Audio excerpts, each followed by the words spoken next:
আজকে বানাবো ইডলি। আমার ইডলি মেকার নেই, তাও আমি একটা ননস্টিকের প্যানের মধ্যে গরম জল বসিয়ে রেখে দিয়েছি। পুরো ভর্তি করে নেই, আধাটা বসিয়ে রেখেছি, জলটা ফুটুক। এই ফাঁকে আমি একটা কাজ করব। আমি 3-4 ঘন্টার মতো কালার ডাল, যেটা আমরা মাটি ডাল বলে থাকি, অসমীয়াতে মাটি ডাল বলা হয়, আর আমরা বাঙালিরা বলি কালার ডাল, অনেকে মাসকালাই ডালও বলে। এক কথায় বলবো, অড়হর ডাল বললেই হয়ে যায়। এই ডালটার চিলকাটা ছিল না। এটাকে আমি 3-4 ঘন্টার মতো তো ভিজেই রেখেছি, একেবারেই নরম হয়ে গেছে। এখন এটা আমি মিক্সিতে দিয়ে দিব, জলটা ফুটতে থাকুক, মিক্সিতে দিয়ে দিব। দেখিয়ে দিলাম।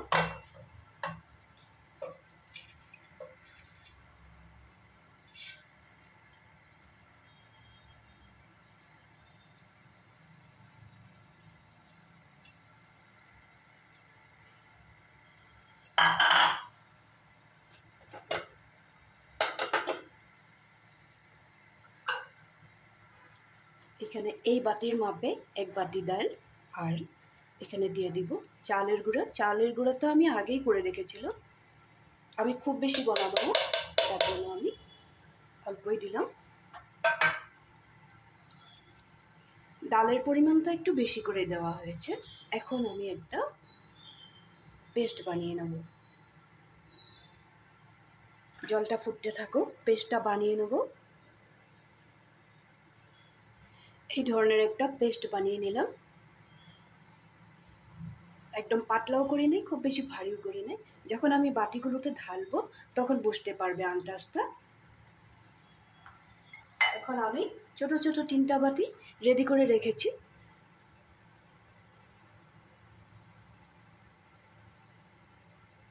এই ধরনের হবে।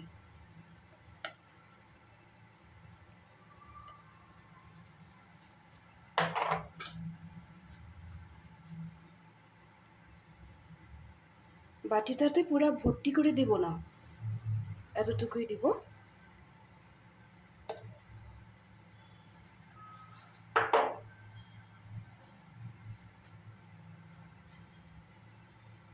এখানে অন্য কোনো কিছু দেইনি, শুধু চালের গুঁড়াটা আর ডালটাই দিয়েছি। এই বাটিটার সাইজটা একটু বড়, একটু বেশি করে দিয়ে দিলাম।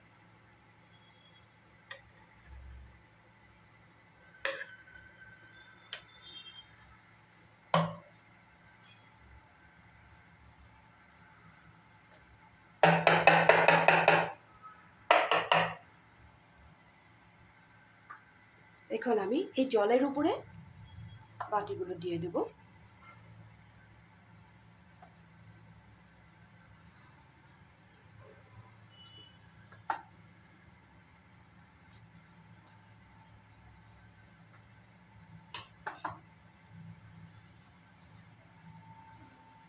একেবারে ইজি, আমি আজকেই প্রথমেই বানিয়েছি।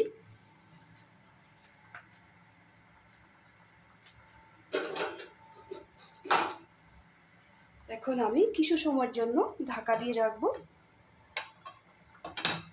ঢাকনাটার মধ্যে একটা ছোট ফুটা আছে, এটাকে আমি একটা লং দিয়ে ঢেকে রাখবো।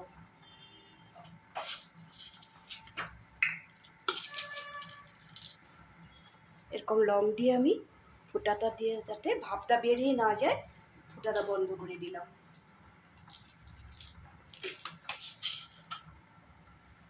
খুব বেশি সময় লাগবে না। ঢাকনাটা তুলে একবার দেখে নেব। প্রায় একটু 4 মিনিট 20 সেকেন্ড হয়ে গেল।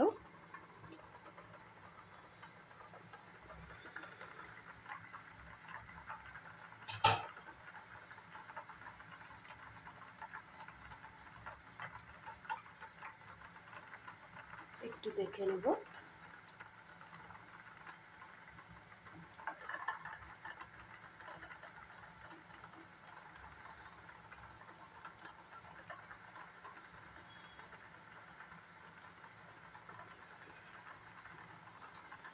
এখন গ্যাসের ফ্লেমটা অফ করে দেব। কতক্ষণ আর লাগলো? খুব বেশি সময় তো লাগলোই না। আমি তো কোনোদিন বানাই নাই, ভেবেছিলাম কি জানি হবে না, তাও দেখি, বের করে দেখব। একটা থালার মধ্যে বের করে নেব এভাবে। এই সময়টা একটু ভাপটা যাতে না লাগে তার জন্য খুব সাবধানে করতে হয়।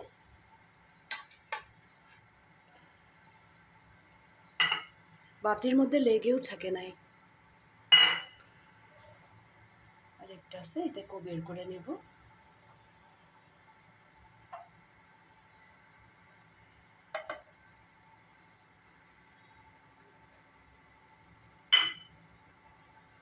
দেখো একটুকু বাটিতে লেগে থাকে নাই, খুব সুন্দর করে বেরিয়ে গেল।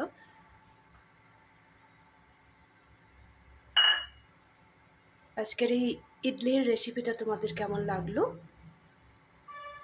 তোমরাও এই যে আমি যেভাবে দেখিয়ে দিলাম একেবারেই সহজ, তোমরা ওইভাবে বাড়িতে বানাবে। সাথে চাম্বর বানিয়ে নিতে পারো, চাটনি বানিয়ে নিতে পারো। আমি শুধু আজকে ইডলির রেসিপিটাই দেখিয়ে দিলাম, আর এক সময় আমি বাকিগুলো জিনিসও দেখিয়ে দেব।